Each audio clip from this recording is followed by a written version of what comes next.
stop. Go, go, go.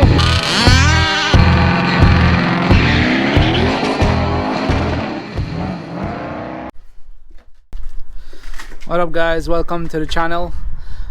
Today I'm going to be working on a 2001 Mitsubishi Eclipse, and it's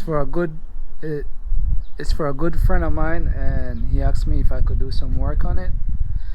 And while I'm waiting on parts for the Subaru, I was like, why not, right?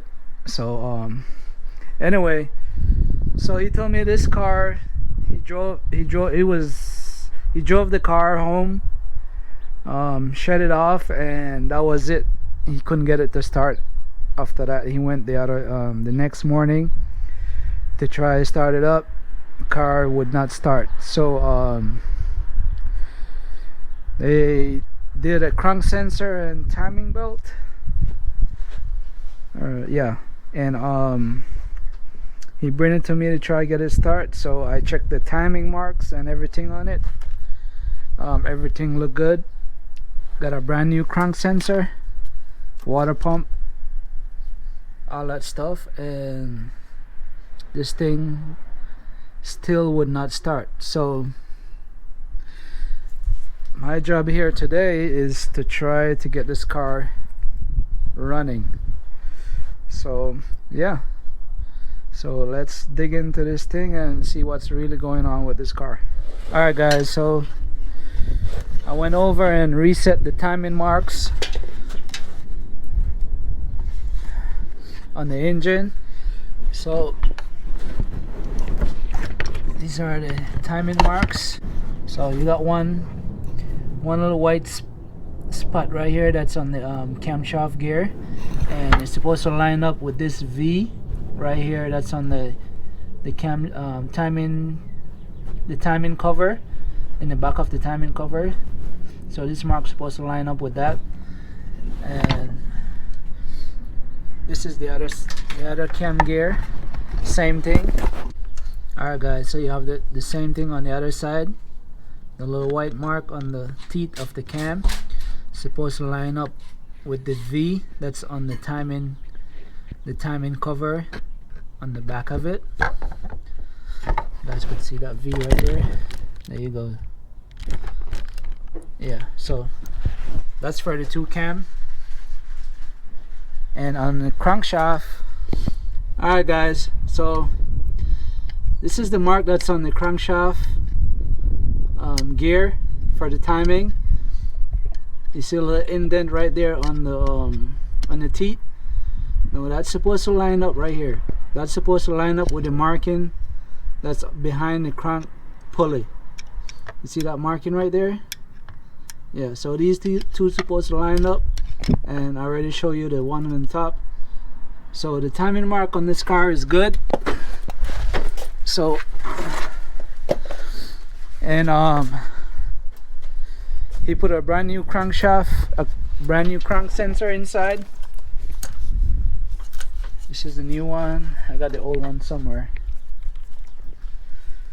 So everything there is good. New crank sensor, new timing belt. I just went ahead and check those to make sure everything is lined up, and so I can crank this thing, because if they're not lined up, it could be bad for the engine. You could bend a valve or something like that. So yeah, that's the first thing I do. Check the timing, make sure all the timing mark is good, and then we're going to try crank this thing and see if we could get any spark, or see if it will start up. So next step now is just to put the battery in and try to start it and see where we go from there. I'm gonna have somebody turn over the car and see if this thing will start, and then we'll go from there. So see if she's gonna spin or what she's gonna do. It's right on the dashboard somewhere.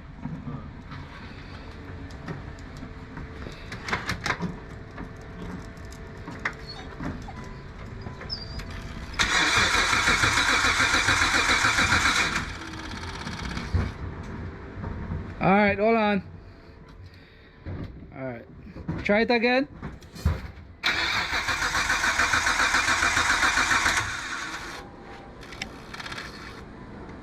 Alright. Hold on.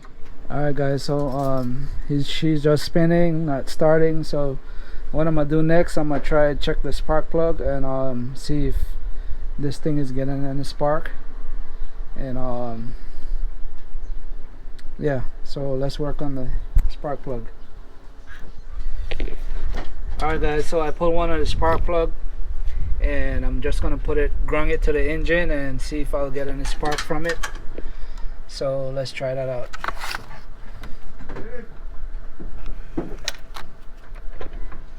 Alright, go ahead.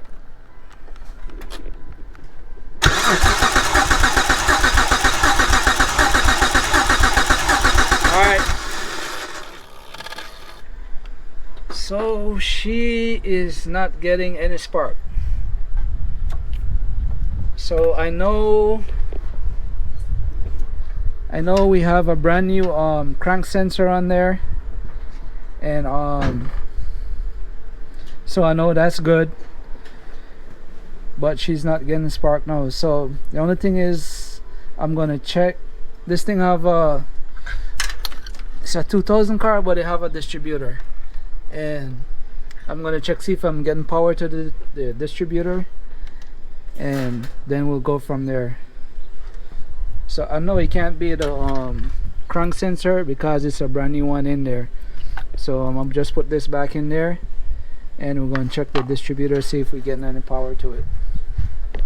Yeah, I'll find out right now. Yeah.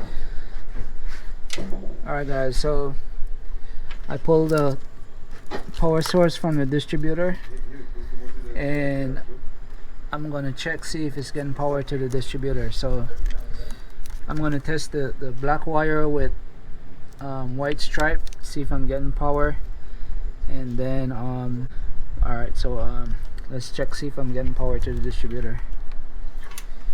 Alright, so he's gonna turn the key on for me, and turn the key, not started, right? yeah, just turn the key on. I'm gonna test the black wire, see if I'm getting 12 volts. So right now it's 0. You've seen that, right?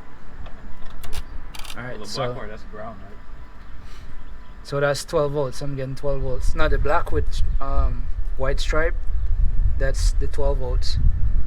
So you seen that right there? Yep. Alright, turn it off. Alright, she's getting signal. I mean, she's getting power to it. So power to the distributor. So I think the only thing next for this thing not to start up will be the distributor. So I guess I'm off to go pick one up. Alright, so let me go get one, and then I'll be back, change it out, and we'll see what happens. Alright guys, so yesterday I couldn't find no distributor, so they had to they had the other one from Amazon, and yeah, so I already take it out, put the new one in, and the car start right up. So I'm gonna start up for you guys in a little bit. So yeah, so this was the problem all along. We put in a new crank sensor, still didn't start, and changed the timing belt, all that stuff, and still didn't. The timing wasn't off, so that for sure wasn't the problem. So we the owner figured it was the crank sensor, so he bought a new crank sensor. I changed it anyway, and the car still didn't start. So yesterday, as you see, I checked the power on the power source that go into the distributor. I was getting power, but no spark wasn't coming from the distributor. So the only thing I could have figured is the distributor bad. I checked all the fuse, everything was good, relays, everything was good. So that would be the only thing that wouldn't make this car start. So here's the old distributor. I don't know exactly what went wrong in the distributor. All I know, it wasn't good. So In order for you to take the distributor off, you have to take the cap, full assembly. You got to take it off so you could get to the two main bolt that holds the distributor to the engine on that side, and on this side it's only 2 bolts. So yeah, take the cap off, got the full assembly, and so you could reach to these 2 bolts, because if you don't take these off, you cannot reach to the 2 bolt that holds in the distributor. So yeah, so anyway, this distributor looked pretty good. I can't tell you what went wrong. The only other thing I was thinking, maybe it was the cam sensor, but when I get to find out, the cam sensor is built inside the distributor, so maybe that the sensor for the cam that's inside the distributor here, maybe that went out. I don't really know, but anyway, after all, it was a distributor. I got a new one, put it in, and the car start right up. Let me show you guys. Alright.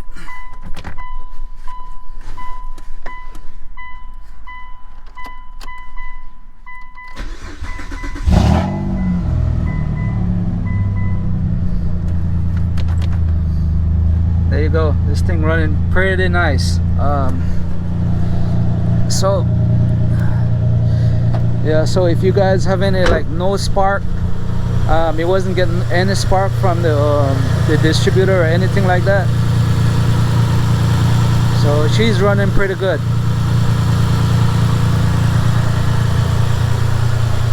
Smooth, no missing.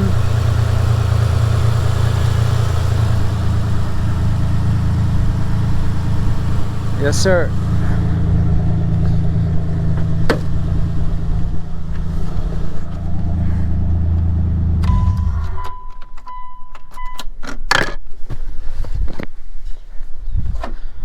So